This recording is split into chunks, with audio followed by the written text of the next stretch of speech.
So right now we have entered into the dog days of summer. It's early August here in the transition zone, and here on my cool season lawn I definitely have some things going on that are a byproduct of some of the weather conditions that we've had recently, things that are completely outside of my control. As you can see from behind me, it's very cloudy.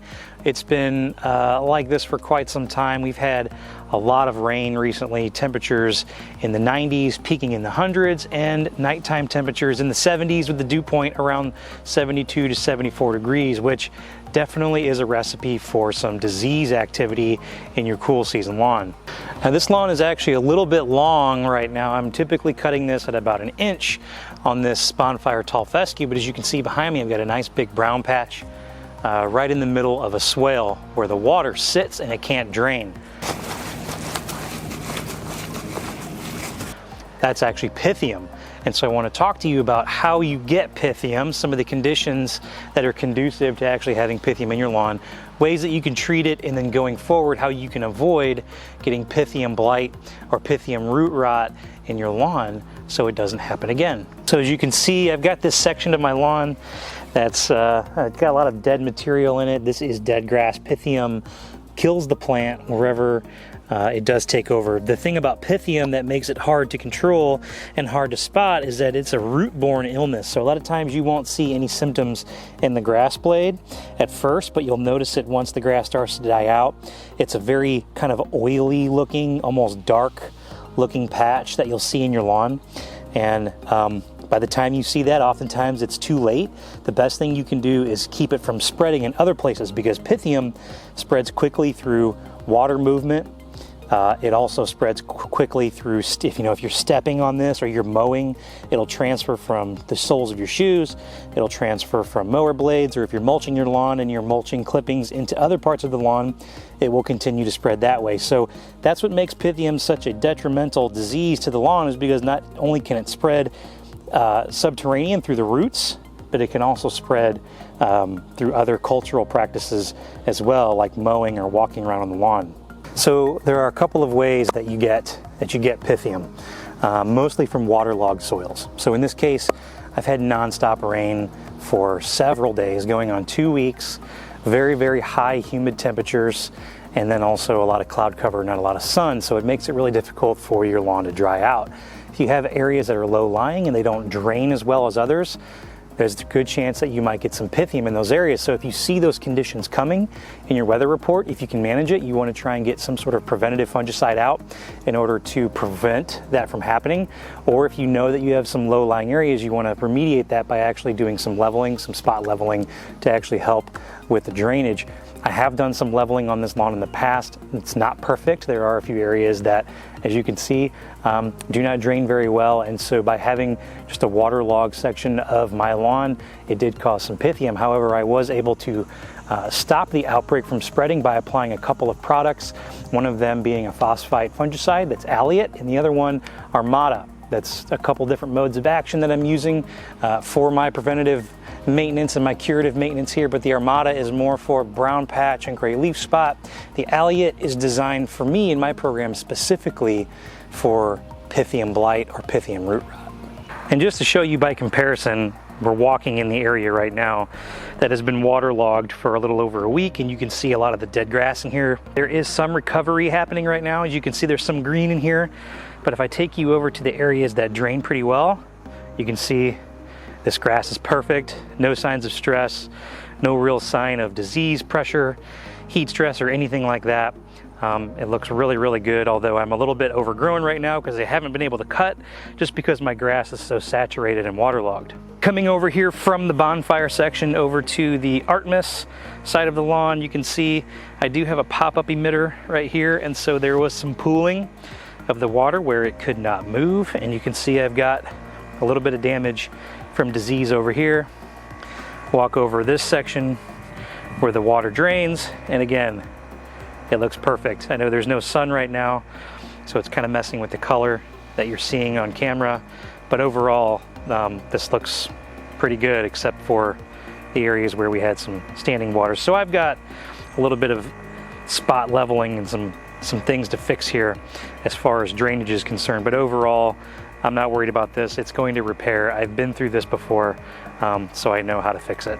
And lastly, over here on the boulevard strip, or what some might call a hell strip, typically this is the most troublesome area for most people in their lawns. Definitely for me, because I'm surrounded by concrete on 4 sides.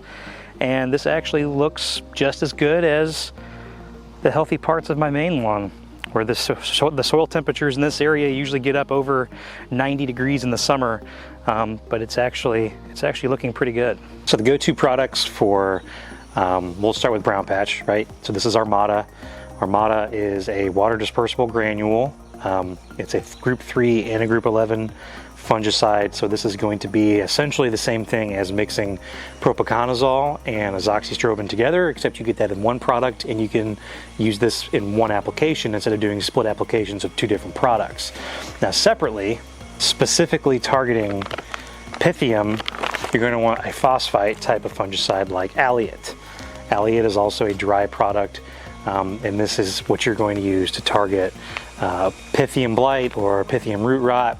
This is something that you can apply as a curative or a preventative for pythium if you know that you've got the type of weather that's going to be conducive to creating those types of fungus issues in your lawn. So really, if you're cool season and you're growing it in the transition zone, these are 2 products you definitely want to incorporate. You can really just kind of run off these 2 alone.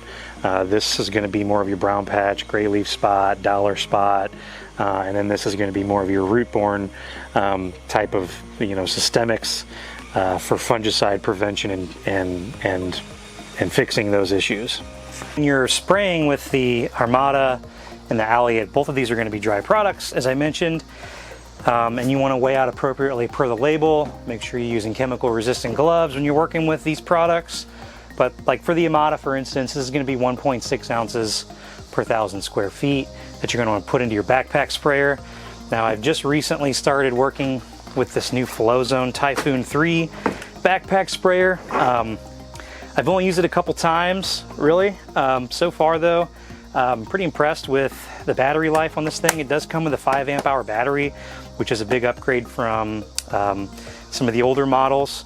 And then all the quick connect options are really nice. These new quick connect tips, they're hard plastic, but they do work with the brass quick connect receivers. And this is the standard issue. The power washer nozzle comes standard on the new Flowzones. And then of course you do have, let's see, there's 5 different pressure settings. Now I would suggest if you're doing an application like this, you probably are going to want a little bit higher volume, so you're going to want to go higher pressure, but use a nozzle that's air inducted, so you create less drift, so you actually get more of the product down into the ground rather than spraying it and drifting into the air and getting it all over your other ornamentals or yourself. So you definitely want to stick with the chemical resistant gloves and some chemical resistant boots with long pants when you're spraying out fungicides like Armada and Alliot. So that's pretty much going to do it for today's video. As I discussed, there are a lot of things outside of your control when it comes to the weather, but you can do your best to prevent issues like pythium and brown patch and a few other things from totally killing off your lawn. As you can see now, the sun is finally coming out.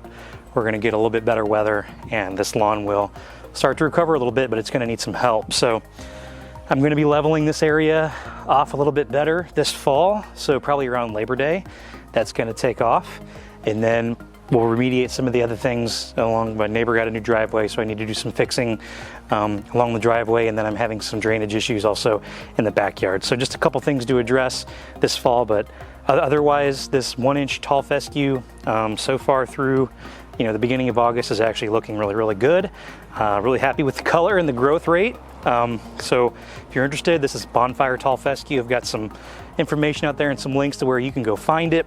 But I really hope that you took something from this video. You learned something about the way that you can help prevent fungicides if you do get some fungus issues in your lawn, how to go about remediating those. And then I'm going to continue using this new Flowzone Typhoon.